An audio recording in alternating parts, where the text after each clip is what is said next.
Assalamualaikum warahmatullahi wabarakatuh. Perkenalkan, nama saya Tiara Fitri Aulia. Di sini saya akan menganalisis tentang kegagalan Indonesia menjadi tuan rumah U20 tahun 2023. Mungkin bagi kalian yang pencinta sepak bola, berita ini sudah tidak asing kalian dengar. Piala Dunia U20 atau sebelum tahun 2005 disebut Piala Dunia Pemuda FIFA adalah kejuaraan sepak bola resmi yang diadakan oleh FIFA setiap 2 tahun sekali. Kejuaraan ini diikuti oleh setiap negara yang mengirimkan tim nasional sepak bola di kelompok umur di bawah 20 tahun. Sebelum dapat mengikuti kejuaraan ini, setiap negara akan mengikuti kualifikasi dari masing-masing konfederasi untuk dapat mengikuti Piala Dunia U20 FIFA. Selama kejuaraan ini berlangsung, telah banyak menghasilkan calon bintang pemain sepak bola masa depan persepak bolaan dunia. Piala Dunia U20 didirikan pada 1977 oleh FIFA. Indonesia ditetapkan sebagai tuan rumah Piala Dunia U20 pada Oktober 2019 di rapat Dewan FIFA di Shanghai, China. Berhasil melampaui Peru dan Brasil, dan pada saat 29 Maret 2023, FIFA resmi mencabut status tuan rumah kepada Indonesia sebab beberapa hal pertimbangan politisasi. Para kepala daerah seperti pernyataan Gubernur Bali, Iwayan Koster, yang menolak kehadiran timnas Israel. Pandangan serupa juga disuruhkan oleh Gubernur Jawa Tengah, Ganjar Pranowo. Pernyataan kedua tokoh ini diamplifikasi oleh sejumlah partai politik dan organisasi masyarakat sehingga menimbulkan sejumlah perdebatan. Di dalam Undang-Undang Dasar 1945 dijelaskan bahwa penjajahan di atas dunia harus dihapuskan karena tidak sesuai dengan pri kemanusiaan dan pri keadilan.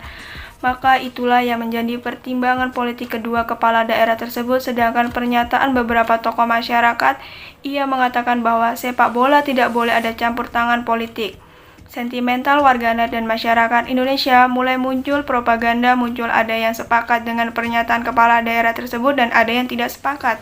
Gelombang narasi mulai membesar pada 25 Maret 2023 saat tersiar kabar pembatalan acara undian peserta Piala Dunia U20 2023 yang semestinya diselenggarakan FIFA pada 31 Maret 2023 di Bali.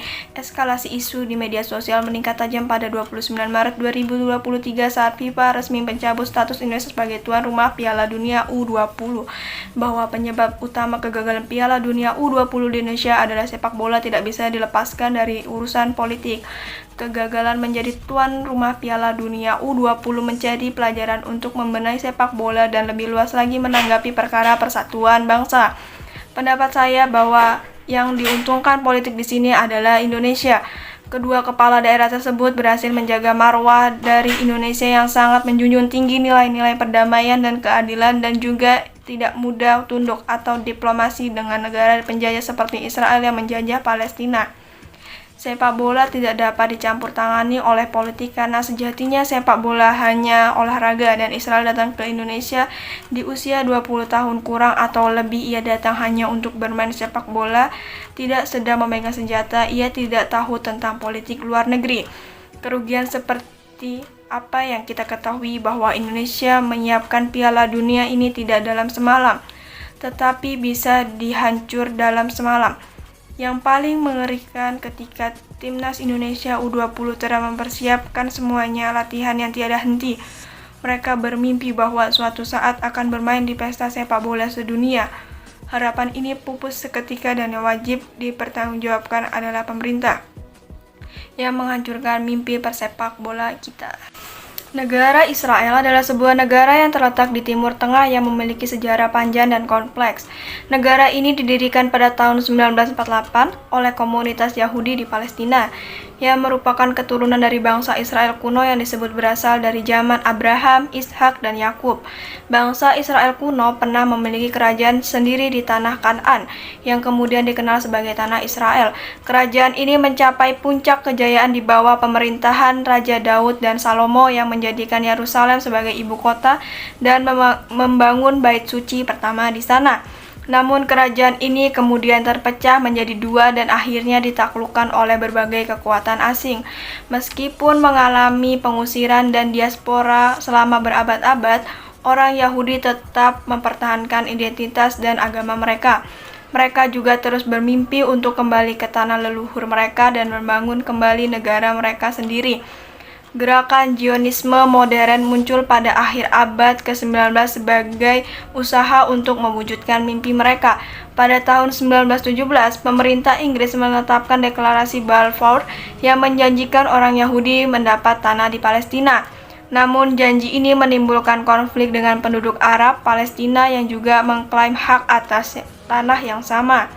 Setelah Perang Dunia II dan Holocaust yang menewaskan jutaan orang Yahudi di Eropa, tekanan internasional untuk membangun negara Yahudi semakin meningkat.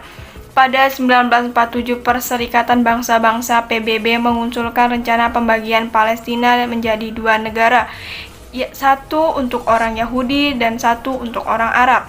Rencana ini ditolak oleh orang Arab tetapi diterima oleh orang Yahudi. Pemimpin Yahudi di Palestina mendeklarasikan berdirinya negara bernama Israel pada tanggal 14 Mei 1948 menjadi akhir mandat Inggris. Meskipun tanpa mengumumkan titik-titik perbatasan negara, setelah deklarasi, Israel diserang oleh 5 tentara Arab dan ini menandai dimulainya Perang Kemerdekaan Israel. Dalam perang tersebut, Israel berhasil mempertahankan eksistensinya dan bahkan memperluas wilayahnya dari rencana PBB. Israel adalah negara kecil di Timur Tengah seukuran New Jersey, terletak di pantai timur Laut Mediterania dan berbatasan dengan Mesir, Yordania, Lebanon, dan Suriah. Populasi bangsa Israel saat ini lebih dari 9 juta orang yang kebanyakan mereka adalah Yahudi. Israel bergabung dalam PBB. Israel pada Desember 2020 hanya diakui oleh 165 dari 193 negara anggota PBB. Sebagai anggota PBB yang menolak adalah negara-negara mayoritas Muslim.